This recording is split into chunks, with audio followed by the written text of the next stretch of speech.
chapter every day for something that you guys can sort of follow along with while people are stuck at home. Or you can binge watch them all together. I'm going to start with the Earl on the Train. This is my old proof copy because I don't mind if it gets all battered up while I'm reading it.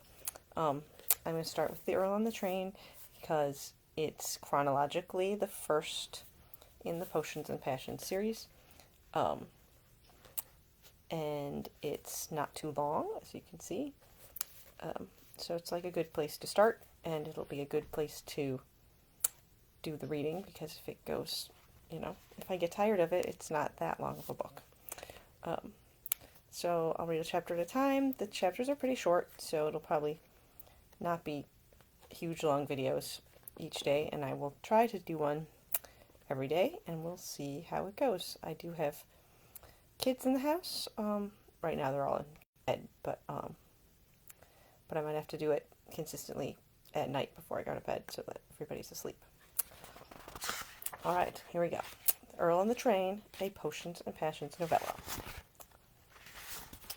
Chapter 1. The Problem with Potions. London, February 1882. Nicholas Masterson, 9th Earl of Sharp, had not had a potion in 18 days. 18 days, 6 hours, and 27 minutes, last he'd checked. He pressed his head to the glowing wallpaper and inhaled deeply. God, that scent! That sharp, spicy tang of serum. Potent, alive, magical. He wanted to lick the wall just for a taste. He jerked upright, biting back a curse. He was losing his mind. He ought never have come to this party. He looked around for somewhere to go, but the whole room was papered with the awful print, phosphorescent foliage standing out in glaring contrast to the stark black background. All around him, men and women walked about with drinks in their hands, laughing and talking, ready to dance, play cards, or otherwise indulge at the expense of their wealthy host. Money would be wasted tonight. Young lords and ladies would get up to a moderate amount of mischief, enough to be scandalous while avoiding ruin, or so they hoped. Nick glanced in the direction of the door. He could still leave, request to meet at another time and place. "Sharp! Something wrong, old man? You're looking pale." Nick frowned at the man who had spoken. The son of a peer. Younger son, not the heir. Spendthrift. They'd met a dozen times or more. The last time had been over a card game, 19 days ago. The night Nick had witnessed a potion-addled young man relieve himself into the punch bowl in front of 100 guests, earning a cruel nickname that would haunt him forever. The night Nick had decided to quit potions for good. "Brief, dizzy spell. Guess the welcome potion didn't agree with me," he lied. The man nodded. Christ, what was his name? Why couldn't names ever stick in his brain the way faces and places did? Maybe it was all those damned potions he'd drunk clouding his mind. "Happens," the man said, shrugging his shoulders in the indifferent manner common to so many of his social circle. "I liked it myself. Feels a little bubbly inside. Looks to be making people chipper. That wallpaper is really something, isn't it? Lights up the whole room. What do you think they did? Mix the potion into the ink?" "The glowing ink is a potion itself, mixed up in much the same way an ordinary pigment would be, but incorporating aspects of a self-lighting potion, such as you might use in a garden lamp. I expect that the serum was thinned out by mixing it with warm water before it was added. This allows for a smooth mixture that could be easily spread across the surface of the paper." Younger son blinked several times, his mouth slightly agape. Right, excuse me." He scampered away. "Didn't people know by now that you never asked Lord Sharp a question about potions?" Nick squeezed his eyes briefly closed, fighting off the headache. He should have stayed home, working on his redecorating project, just as he'd been doing for the past 18 days. That damned drawing room was giving him fits. Too feminine. And naturally, his sister had to hie off to Scotland right when he needed her.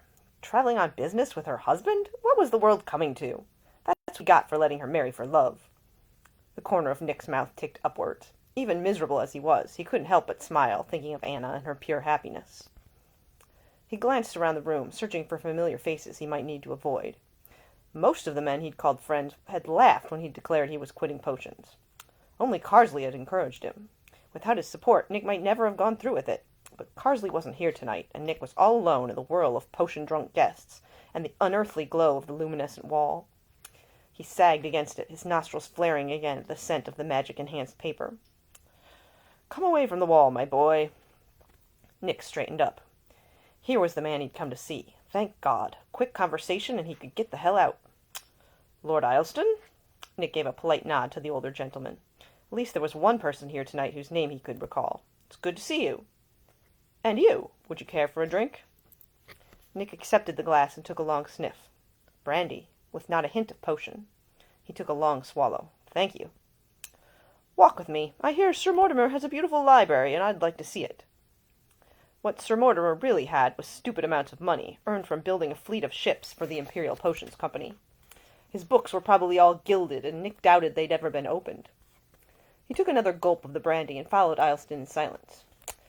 I imagine you're wondering why I asked you here, Isleston said. Not especially. Isleston paused, regarding Nick with raised eyebrows. No? Well, here is a bit of a puzzle. Nick waved a hand at the guests mingling around them. I wouldn't have thought this to be your sort of gathering. No, but it is your sort. Was. Isleston ushered him out the door. I believe the library is this direction. Nick didn't much care. They could go anywhere as long as he was away from the phosphorescent wallpaper and the potion-toting servants. He'd hold this conversation in a linen closet if need be. So, Isleston let several silent beats pass before continuing. Why do you believe I wish to see you? Nick glanced over his shoulder. But the hall was empty, even of servants. Potions are failing. They slipped into the library, closing the door behind them. A single wall sconce burned low, casting dim shadows across the rows of pristine books. What makes you think that? Nick sank into a chair and polished off the glass of brandy. Potions have been weaker of late, weakening steadily, in fact. The last few months I found I was drinking more and more to achieve the same effects. I had thought my tolerance had simply gone up, but recently, since I stopped drinking them, I've noticed other signs of weakness. Lights are dimmer. Steam cars don't go as far or as fast. Isleston stroked his beard. We don't believe potions are failing. What then? Serum is becoming scarce. Instead of raising prices, the potion makers have used less serum, diluted their products. Are our sources drying up? The IPC says no. In fact, they deny the existence of any problems whatsoever. Nick tilted his glass back and forth, watching the amber droplets run along the bottom. I can't say that it surprises me. They have investors to please. Regardless of what they say, astute potion connoisseurs such as yourself have begun to notice this troublesome trend. Connoisseur. Fancy French word for addict. Nick's skin crawled. He wanted to get home before he lost his nerve and sampled the refreshments here tonight. And? Gladstone is concerned. A severe shortage puts the economy in jeopardy. We don't believe that it is yet necessary to bring this matter to the attention of all of Parliament, but you want me to investigate. If you would. Your mother believes you are once again in need of an occupation. I have an occupation. She thinks you're bored. I'm redecorating my house. Personally. Yes. You are an Earl. I am aware of that fact. Sharp peers of the realm don't move furniture and paint the walls. Nick shoved himself up and out of the chair. I didn't paint the walls. I stripped them. The color in the dining room was too bright and not at all conducive to good digestion. We can eat in the breakfast room until it's redone. He turned toward the door. He was going home. Isleston's project and his mother's meddling could be left until morning. Nicholas, Isleston sighed. He glanced back. Yes, uncle? Your country needs you, and I think you could use the distraction. Nick took a deep breath. Perhaps his country did need him, but his higher duty was to family, and maybe getting out of town would do him good. Lord knew he needed all the help he could get. Very well. Send me the details. I will be ready by noon tomorrow.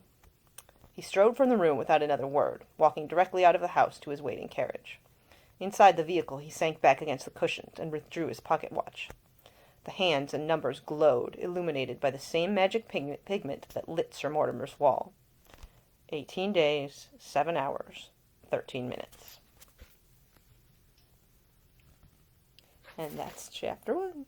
Hope you liked it.